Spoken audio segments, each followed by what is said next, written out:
ازيكم يا اخواتي؟ عاملين ايه؟ ربكم كله بخير. النهارده جبت لكم نسخه جامده جدا. حرفيا النسخه دي بتنزل معاها 5 حزم، تمام؟ 5 حزم بينزلوا جنب بعض، تمام كده. مبدئيا النسخه دي فيها مميزات جامده جدا، واهم ميزه فيها ان الناس كلها بتدور عليها، اللي هي ميزه اللي انت تقدر تتكلم في جروب مقفول اهوت.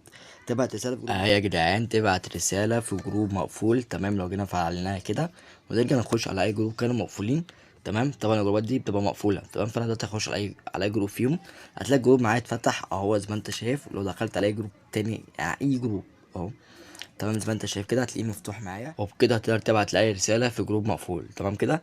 تمام، ده خلينا نخش على بقيه المميزات. زي ما انت شايف عندك اضافات كتيره جدا. عندك قسم فلزات، زي ما انت شايف دي زرار لتحميل الفلزات، وعندك زرار ضد قطع النت، تمام. وعندك اضافات عايزك كبير تخش عليها، فيك ادمن شيل تلقائي حفظ الرساله المكتوبه، علامه الصح ديت التحقق، العلامات الخضراء وراك من بره، تمام. وعندك هنا انهاء الجروب، ومجرد ما تخرج الجروب كله يتقفل، تمام. عندك تثبيت ارقام الشتات، دي معناها ان انت لما بتخش على شات ترد على حد، تخرج بتلاقي الشات زي ما هو جايب لك العدد الرساله بتاعته كانك انت ما دخلتش عليه، تمام كده. تمام. عندك عندما تسجل ريكورد زي اللي انت بتكتب وزاد عدد الحروف في الاسم، بتيجي تكتب اسمك مثلا في البيو، بيزود لك عدد الحروف بتاعتك، بيمسح لك عدد كتير، تمام.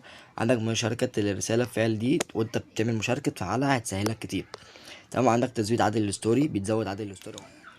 وعندك هنا تزويد عدد الناس اللي بتتصل فيك، طبعا بتزود الناس فيك، تمام. وعندك عكس الرسائل، وعندك تبعت رسالة فول زي ما احنا شايفينها، وعندك تفريق وقت الريكورد، وعندك مثلا مخالفات وتغيير شكل الشاشة الرئيسية. معنى كده عندك 4 أشكال فوق للكونكت اللي اوريك هو شكلهم ايه، تمام. وعندك تحت 10 أشكال للشاشة من بره.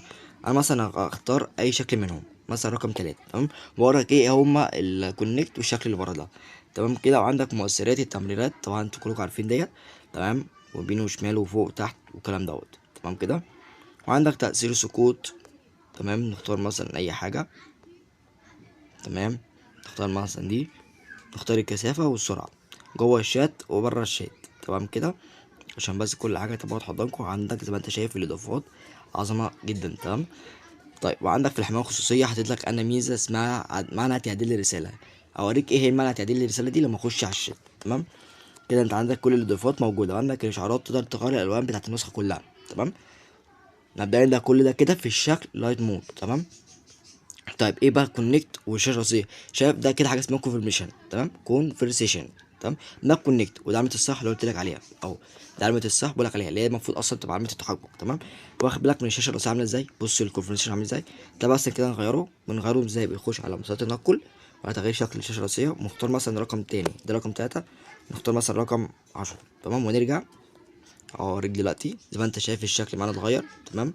اهو عندك 10 اشكال، وادي المؤثرات، تمام كده، تمام. زي ما انت شايف جوه الشات عامل ازاي. طيب ده كده بالنسبه للشكل اللايت مود. لما تيجي كده نروح على الدارك مود، تمام. شوف بقى الدارك مود عامل ازاي، عظمه والله العظيم، بص شكل عظمه. ده الدارك مود شكل عظمه، مش محتاج اي حاجه، تمام. طيب بالنسبه بقى اللي جوه الشات، ايه معنى تعديل الرساله دي؟ لما انت مثلا تبعت رساله كده اهو، تمام، لما بتضغط بسيطة بيجيب لك هنا كلمة تعديل، تمام. طبعا لو اتبعتت هتجيب لك كلمة تعديل، فانت لما حد يجي يعدل الرسالة بتاعتك مش هيجيله تعديل، تمام. طب من ضمن الاضافات عندك تعديل الدردشة والنسخ والمجموعة دي كلها، تمام. وعندك هنا تذكر فايل زي ما انت شايف، تمام كده. وتقدر تغير صوتك طبعا في الريكورد، تغيير صوت الريكورد، تمام كده. طيب، وممكن تعمل استطلاع وزي ما انت شايف الشكل جوه الشات عامل ازاي، يعني حاجه عظمه جدا، تمام. وطبعا النسخه مبتأثرش من حاجه نهائي، ان انت طبعا عندك زراير لمنع كل حاجه، تمام. وعندك من الريكورد اللي انت هتقدر تسجل ريكورد، تمام. طيب نخش بقى على الاضافات، اوريك كام حاجه كده، تمام. وسيله التنقل، ونخش على اضافات شعاع كبير، تمام. بعد ما دخلنا هنا دي ادمن فيك، اللي انت يبان ان انت ادمن فيك، تمام. وهنشوف حاجه كمان نعملها، تمام. نشوف ايه؟ ماشي، تزويد عدد الستوري، تزويد عدد الناس اللي بتتصل بيك، عكس رساله هوريك واجربها لك، تمام. كفايه كده، تمام. نخش في اضافات تاني المفروض نعملها، تغيير شكل الرسالة. مفيش كده، خلاص، تمام. نرجع بقى. في حاجه في الاضافات، استنى اوريها لك دلوقتي في الاعدادات العامه، هي ديت. دي في الشات بيطلق الرقم فين، تمام. هتلاقي دلوقتي عدد الشتات عندي متزودة 745، تمام. طبعا يبقى مكتوب لي هنا، بس نخليها طب عشان تزود عدد الشيتات والستوري والكلام دوت لازم يكون معاك نت. انا دلوقتي ما عنديش نت فمش عارف اعمل حاجه. تمام. وكمان عندك هنا في الستوري دي ظهرت معايا من غير نت اهو. دي تفيق برضو المشاهدات، بتفيق المشاهدات، بتزود عندك المشاهدات. انت مثلا عندك هنا لو 10 شافوها هيجيب لك ان انت عندك 110 واحد شافوها. لو مثلا عندك 20 هيجيب لك 120. لو انت لسه عندك عدد 100 هيجيب لك 1100 وكده. تمام. طيب. وطبعا النسخه بتبعت رسائل لو طلقه والفيروزات بتبعتها طلقه. تمام. وكمان حاجة أخيرة جوه الإضافات، لازما حاجات وأنت ما بتعملش حاجة لازما تفعل الحاجات دي على طول. تمام. ايه بقى اللي انت حاجات تفعلها على طول؟ تمام. فرز الموقع وتضيف الفيروزات، تلغي العلامة دي. تمام. فرز اللينكات ونسيب دول. تفعل دي معاك. تمام كده. ماشي. وتفعل دي كمان معاك. بس كده تفعل الحاجات اللي انا فعلتها. تمام. دول لازم تكون انت مفعلهم من ان دول هيحموك برضو، بحيث ان لو حد بعت لك حاجه وانت مش واخد بالك مش هتهنج ولا يحصل معاك حاجه، بس لازم تكون مفعل الزرار دول. تمام. طيب. ده كان النسخه بتاعتنا النهارده زي ما انت شايف اهو. الفرز اختفى اهو زي ما انت شايف. تمام.